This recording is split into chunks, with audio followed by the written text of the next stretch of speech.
Il est mort pour tous, afin que ceux qui vivent ne vivent plus pour eux-mêmes, mais pour celui qui est mort et ressuscité pour eux. 2 Corinthiens 5, 14, 15.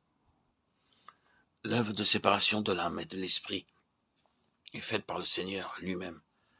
C'est son esprit qui interprète la parole de Dieu, épée vivante, pénétrant les recoins les plus cachés de l'être immatériel. Mais il est nécessaire que l'homme collabore activement à cette œuvre de délivrance. L'Esprit de Dieu ne peut agir que si l'homme y consent. Et voici les conditions nécessaires de cette collaboration. Se rendre compte que la séparation de l'âme et de l'esprit est nécessaire, et en vivant sacrifice, à consentir à l'œuvre du sacrificateur. Vouloir sans restriction et virilement ce que Dieu veut, aussi longtemps que l'œuvre de purification se poursuit. Maintenir la croix comme base, selon qu'il est expliqué dans Romains 6, 1, 14. De même que le croyant s'est reconnu comme mort au péché, Romains 6, 11, et qu'il veille à ce que le péché ne règne plus en son corps mortel, la chair étant crucifiée avec ses affections et ses convoitises, Galates 5, 4.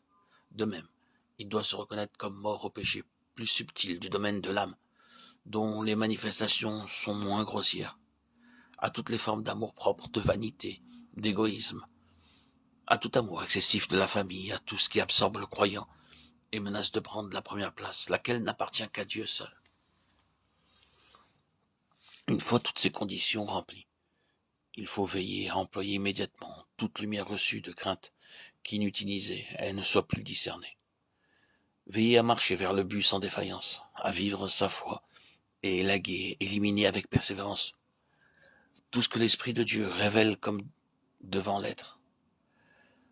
Toute intrusion de vie naturelle, résolue à ne plus être animée que par la vie de Christ. Je suis le cep, vous êtes les sarments, dit le Seigneur. En toute chose, cherchez à marcher selon l'Esprit, à différencier ce qui est psychique de ce qui est spirituel, pour choisir l'un et rejeter l'autre. Comprendre les lois de l'Esprit, pour y marcher et devenir vraiment spirituel. Tandis qu'il remplit les conditions nécessaires, l'enfant de Dieu s'aperçoit qu'il est vraiment devenu une nouvelle créature, ou création. La puissance de la croix en tant qu'épée de l'Esprit, maniée par le souverain sacrificateur, a accompli l'œuvre de séparation entre l'âme et l'esprit. Elle a atteint la vie psychique naturelle, jusque dans les jointures et les moelles, jusqu'aux recoins les plus cachés, et dans tous les domaines de l'activité, jusqu'aux moelles des affections, jusque dans l'intelligence et les pensées, intentions et conceptions, les résolutions et les sentiments. Et maintenant, avec une facilité de plus en plus grande et avec joie, le disciple accomplit ce que Dieu demande, portant chaque jour la croix selon qu'il est conduit, discernant mieux chaque jour qu'il est mort avec Christ.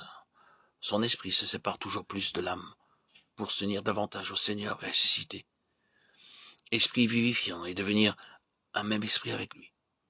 Donc, un instrument de choix pour l'action de Christ, dans un monde qui meurt loin de Dieu et dont les besoins sont immenses.